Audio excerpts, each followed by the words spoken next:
Hello everyone, welcome back to our channel Nursing Insight with calebmulonga.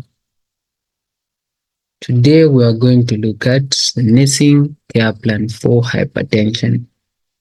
So here we have identified 5 problems, 4 of which are actual problems and 1 is a potential problem. Our first problem is headache.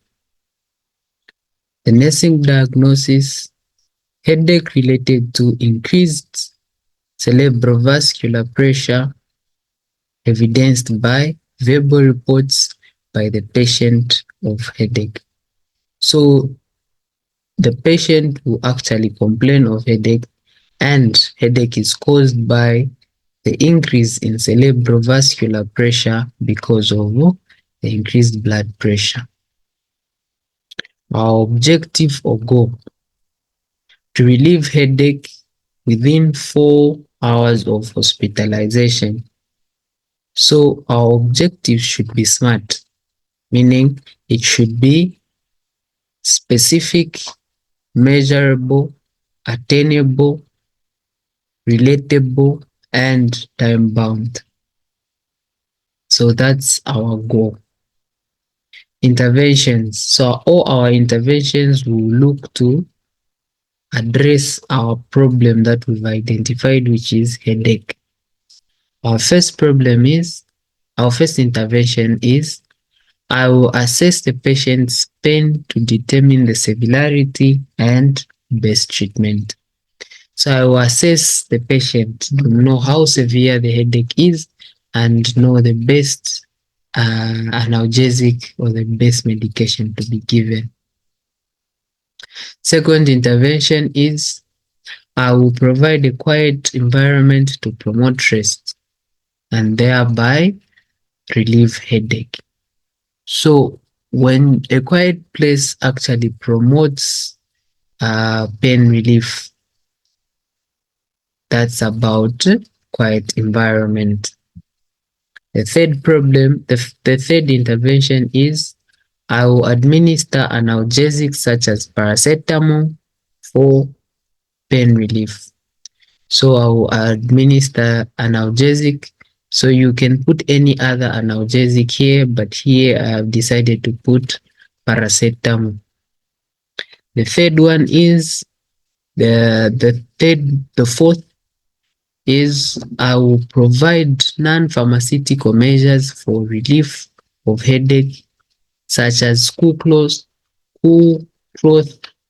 to forehead and diversional therapy such as TV, so that the patient's headache can be relieved. So we have plenty of non-pharmaceutical measures such as head massage, putting a cold cloth on the forehead of the patient. So those are non-pharmaceutical measures. Then under diversional therapy, you have slow music, TV, and all those things that we can put there. So those are the 4 interventions that we have under headache to relieve headache.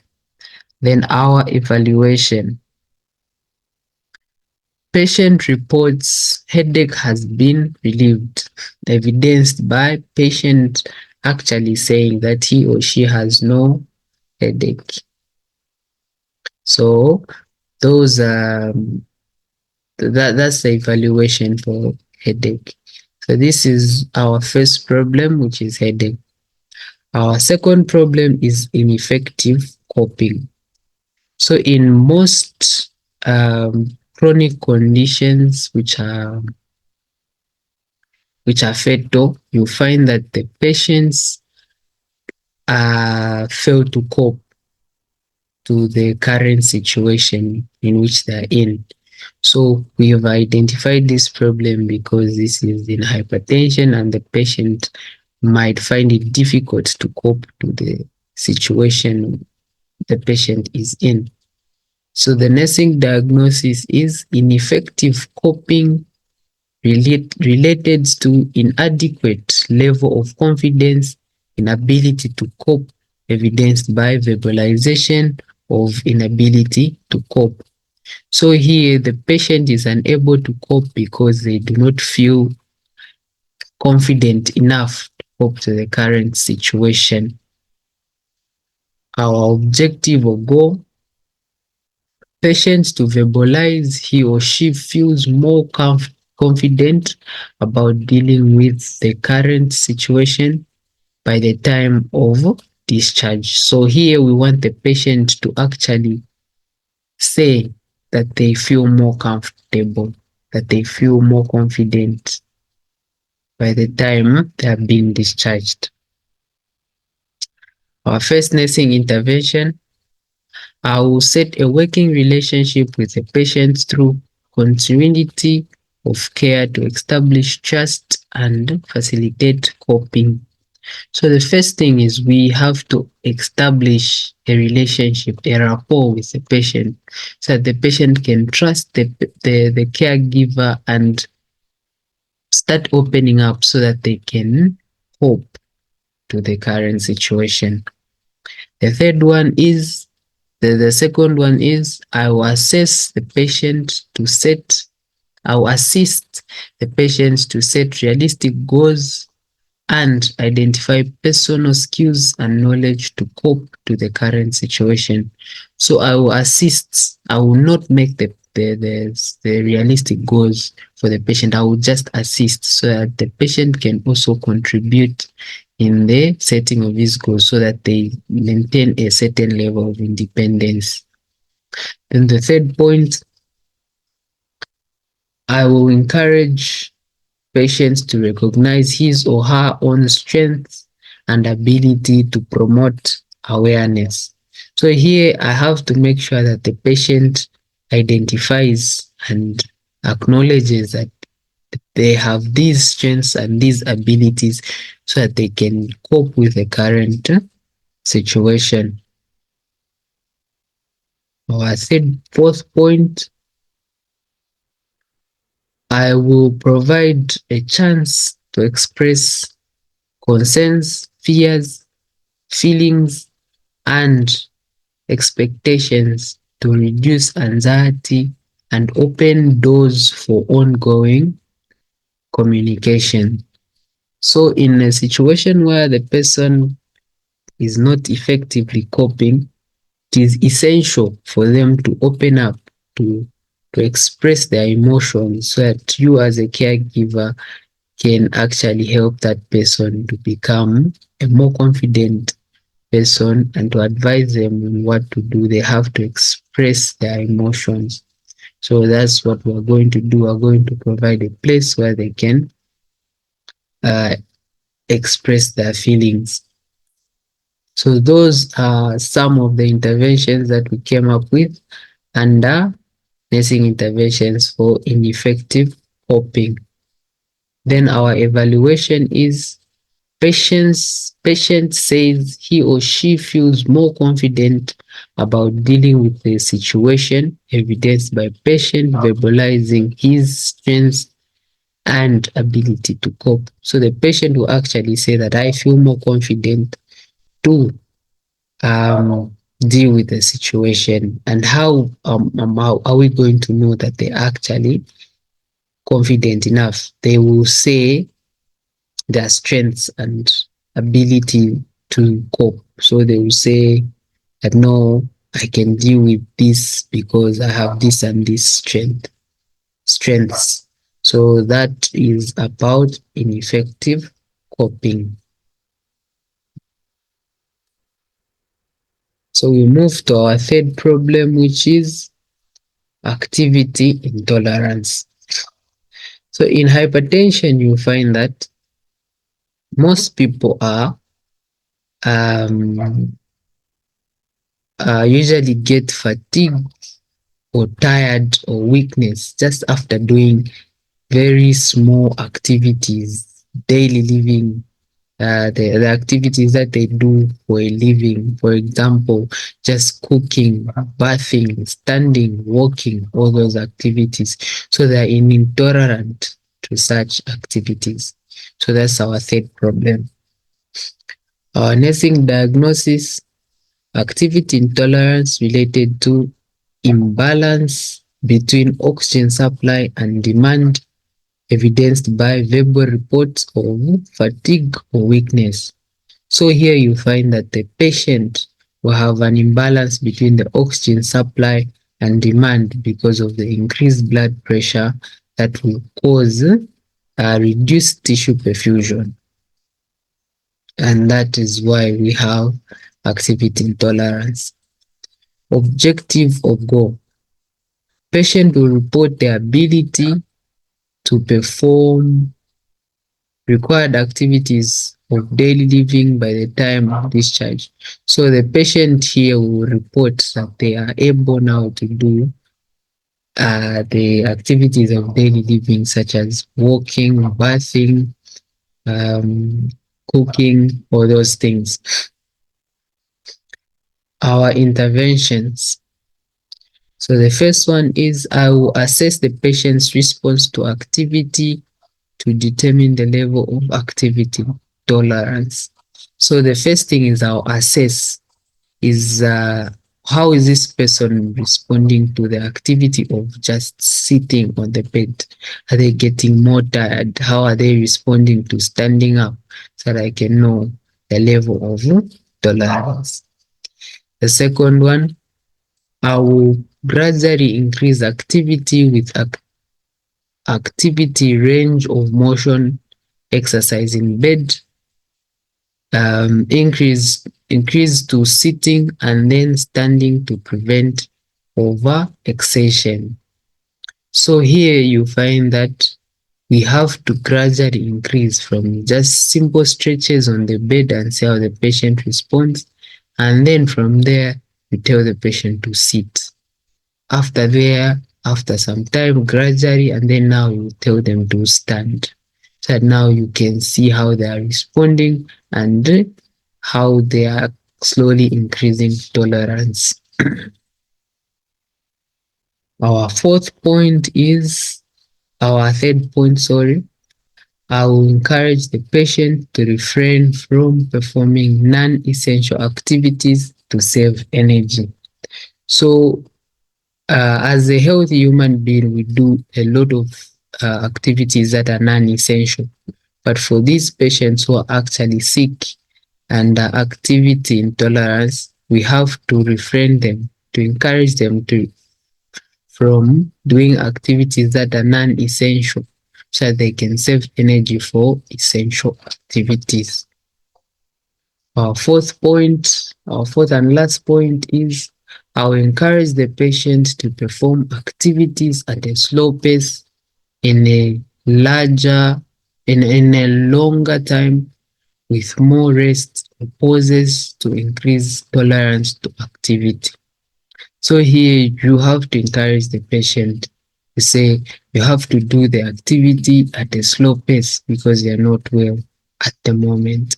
And then you also have to do the activity over a longer period than expected and maybe even do pauses in between the activity so that you can manage to do the much needed activity.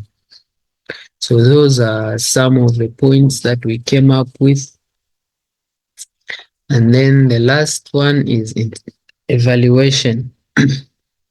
So under evaluation, patient reports improved ability to perform required activities of daily living, evidenced by patient performing self-care activities. So here the patient will actually report that there's an improvement in the way they are performing the daily activities of daily living, and they actually show by performing the same activities such as bathing, brushing of teeth, walking. So that's how they will show. So that's about our third point, which is our third problem, which is activity tolerance. We move to our fourth problem. Our fourth problem is deficient knowledge. So deficient knowledge, we can also put it as knowledge deficiency, or yeah, we can put it like that. So deficient knowledge related to lack of knowledge evidenced by asking too many questions. So here you find that when the patient does not know about the condition, they will be anxious. So they will be asking too many questions, and that's how you know that this patient does not have the necessary knowledge about the condition. So from there, we go to our plan, our objectives or goals. So to improve the patient's knowledge about the situation through about the condition throughout hospitalization. So you find that our objective should be to improve the patient's knowledge so they can know more about the condition. Our first intervention, I will allow the patient to ask questions, and I will answer the questions accordingly to increase knowledge about the condition and allay anxiety, and also to improve the knowledge levels of the patient. So you have to answer the questions and allow the patient to ask questions actually, and then you to answer. The second point, I will explain the disease process to the patient to increase the patient's knowledge about the condition. So you have to explain the disease process to the patient so that the patient can know more about the condition.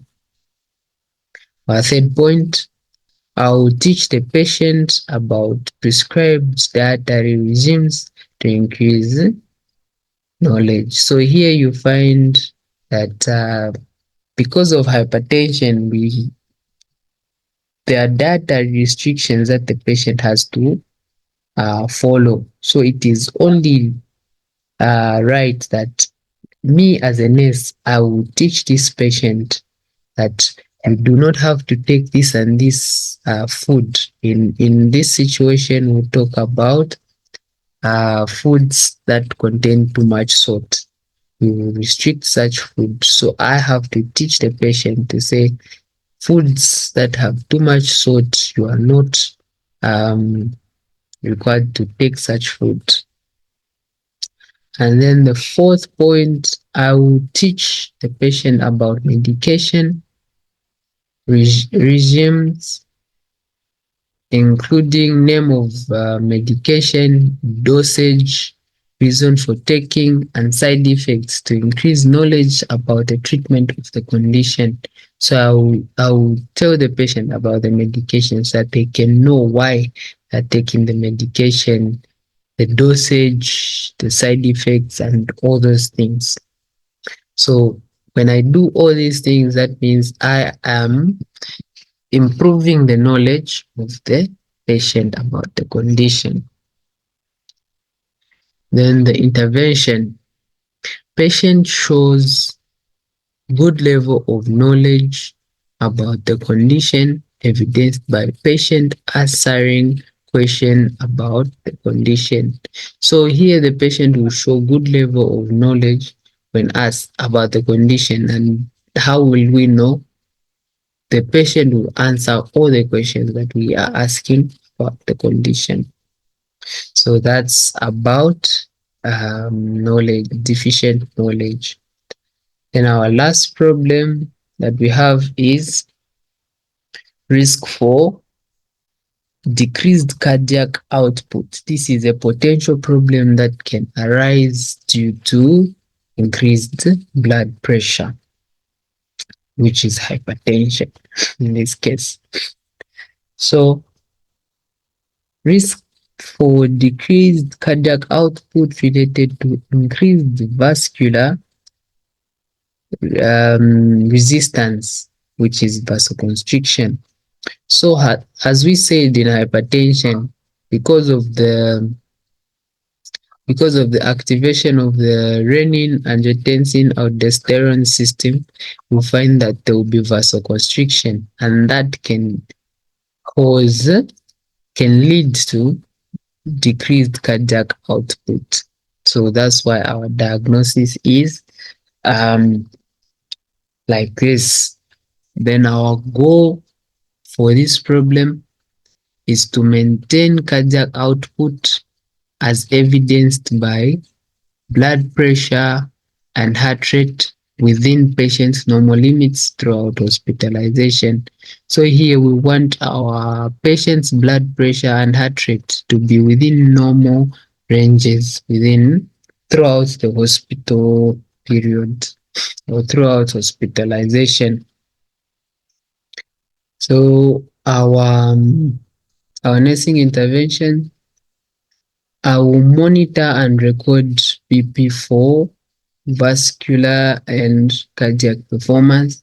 So here I will monitor and record blood pressure for cardiovascular performance. So you want to know how the heart, the whole system, the circulatory system is performing, just to monitor the how it is performing, and to note any um, any alterations or any problems that might set in. The second one, I'll observe skin color, moisture, temperature, and capillary refill time to monitor peripheral vasoconstriction and decreased cardiac output. So you find that these are some of the things that you can note when there is decreased cardiac output, such as a longer time for capillary refill time, and you can also note ischemia when there is decreased cardiac output. And then the third point, I will maintain activity restrictions such as bed rest to promote rest and reduce the workload of the heart. So here I will promote bed rest to promote rest and reduce the workload of the heart.